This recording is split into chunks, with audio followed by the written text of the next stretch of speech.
You have come back with this like renewed love and fervor for Jordan Love. Wait, I already loved him. You already loved him, but this is like on a 10 now. What happened to you overseas? So I'm just looking at different photos of Jordan Love to decide what should his hair length be when he gets his statue in Canton for the Hall of Fame. Oh, wow. Because I've seen enough. Told you. I've seen enough in 2 preseason games. He has looked very, very solid against the Patriots and the Bengals. Preseason, I know it's just preseason, but we've seen a little bit of Jordan Love. This is going to be his, 4th year now? He played enough that we know the dude can at least win a game for you, right? But what you see in preseason Jordan Love, he just can make all the throws, incredible arm, he can move very well, and it seems like, he's not a new guy. He knows this team. Romeo Doubs and Watson and all these receivers, they've worked with Jordan Love on the practice squad. They know Jordan Love really well. It feels like an amazing amount of continuity for a new quarterback, and he's got all the physical skills. That's why I think he's going to be a star. Okay, first of all, he should be ahead of schedule. He's been in the building. He's been there with Coach LaFleur. He should understand the ins and outs here. I'm not expecting him to be a PhD level, but he should be damn near close. Yeah. Right? So I'm not going to give him like more kudos or more pats on the back like he's coming in as a rookie. This is not Bryce Young and CJ Stroud. He should look a lot better than your average guy. But I'm sorry, I can't with the preseason looking good. When he played in regular season games, which was very sparingly, he was fine. He was okay. But he's young. Of course, okay as a 23-year-old quarterback who barely played in college at Utah State. Being okay, you got to move the bar. That doesn't translate to all of a sudden now you're going to beat the Lions and you're going to beat the Bears and you're going to beat the Vikings. There's still going to be a wake-up call here for the Packers in terms of, like, getting used to the new guy after being with Rodgers for 15 years. Well, he's going to beat the Bears. I don't know that he's going to beat the Packers Bears. Quarterback. Nope, that they all beat the Bears. And you said the Vikings, the Bears, and the Lions. It's not exactly murderer's row. It's not the AFC East or the AFC North. He has a great chance here because he's got a veteran team around him, a team that was built basically for Aaron Rodgers, drafting a lot of defense. They have first-round picks at every position on defense. They have Aaron Jones in the backfield to help him, A.J. Dillon, and they have receivers who are getting a year under their belt, getting a full camp. They're going to be so much better. Perloff, they had so all that last year with a future Hall of Fame quarterback, and they couldn't make the playoff. Well, but Romeo Doubs and Christian Watson needed a year of experience. And also, Rodgers was hurt in and out. I mean, he had a lot of little nicks and cuts. And Rodgers wasn't really mentally engaged. Honestly, he wasn't mentally engaged. Oh, Why? you're telling me ayahuasca, the darkness retreat. Aaron Rodgers didn't want to be there at the beginning of the year. He's like, "Why do you have this young team around me?" Then he sort of got into it towards the end. You think that Aaron Rodgers was into it last year? I do. Yeah, I think he was trying to win a Super Bowl up until he realized that the team wasn't good enough. And wait. Did we talk about it? You talked about this. He barely showed up in the offseason. Well, but neither did Brady at the end of his career, and he still was able to win a Super Bowl 45. Rodgers looked so disinterested last year compared to this year. This year, he's Mr. Jet. I know, but he's doing it for the camera. I don't know how he's doing it. He's doing it for the cameras / to prove a point to the Packers. History repeats itself. I was just in Europe, and you get the sense of history there. This is Green Bay Packers. This is what they do, Maggie. They draft quarterbacks in the first round when they already have one. It just feels like it's going to be a 3-decade succession of good quarterback play. Jordan Love, I'll tell you right now. Good. You had 2 first-ballot Hall of Famers, and then Jordan Love. We don't know. I will admit that maybe second or third ballot. Maybe third ballot. Yeah. Depends who's going in this year. No, he looks like a very physically skilled quarterback. It's not the smoothness, the sort of lack of panic that he has now. Now, that could change. But even when he was playing last couple of years, when he got in there, he never looked like the stage was too big for him, like he was nervous. Seems like a cool guy. I think this is a very interesting team and a very interesting quarterback. Now, I'm not putting him in my MVP talk. I'm giving him the Jalen. You're about to say yet. No. I'm giving him the Jalen Hurts trajectory. Okay. He's going to have 1 9-8 season where he's going to be really good and the stats are going to look okay. That's going to set up next year's explosion.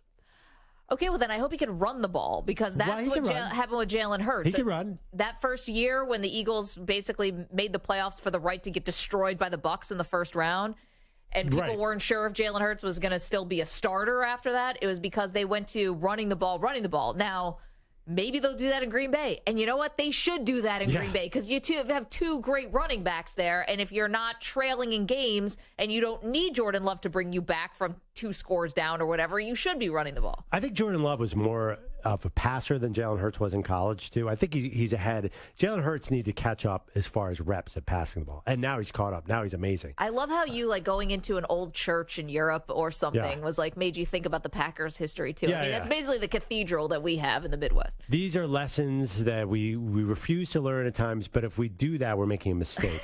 This is the Green Bay Packers, and everyone killed Brian Gutekunst because they made Aaron Rodgers mad. Now, 7 weeks into the season, I'm going to say, like, okay, the Packers, I get it. Rodgers is doing great in New York. I think Rodgers is going to be fantastic with the Jets, but I do think that Green Bay fans have every reason to be excited because there's a chance this is the next 12 years or 15 years.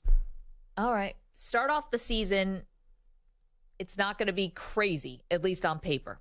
You're at the Bears, so it's going to be a tougher game. Did you read Peter King this morning? Said the Bears' offense is looking electric, guys. When's the last time that anyone described the Bears' offense is looking electric outside of Justin Fields just running for his life last year? You know, I edited Peter King for 3 years. Yeah, no, I know you know. I know, Peter. When Peter predicts anything for fantasy or anything like that, Peter himself will admit run for the – and he goes to the camp and falls in love with these people, as I do too.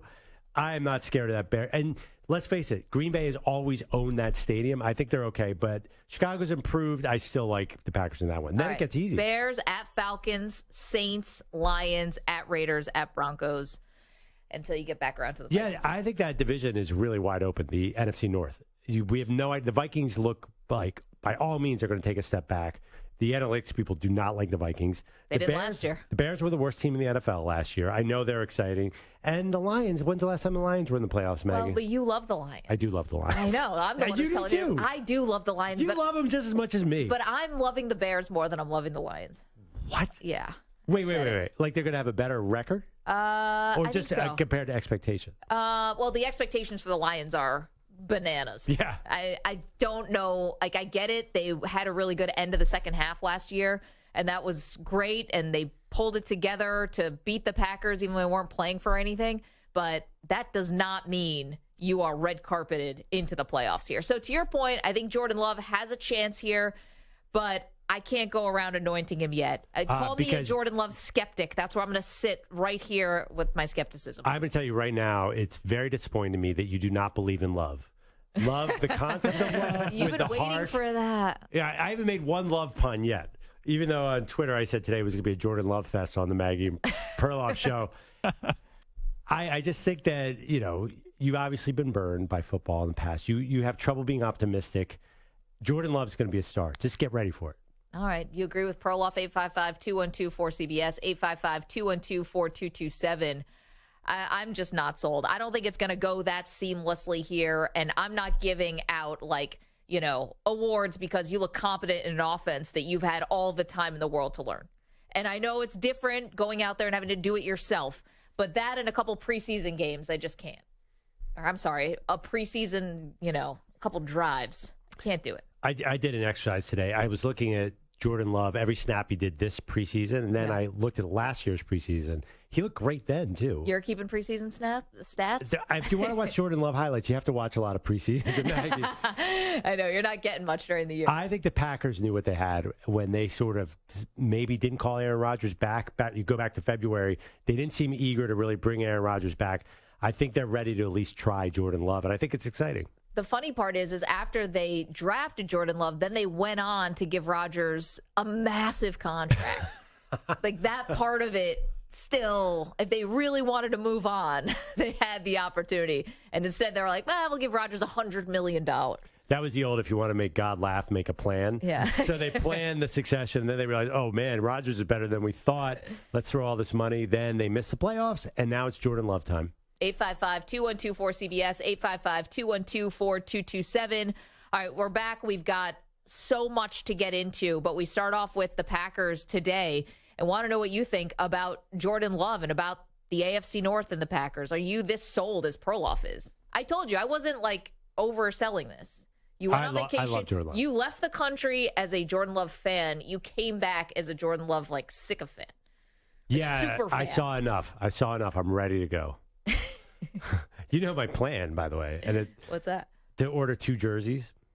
No, don't do it. Yes. The Eagles jersey and the Packers jersey, and put them right here, Don't do wall it. to wall.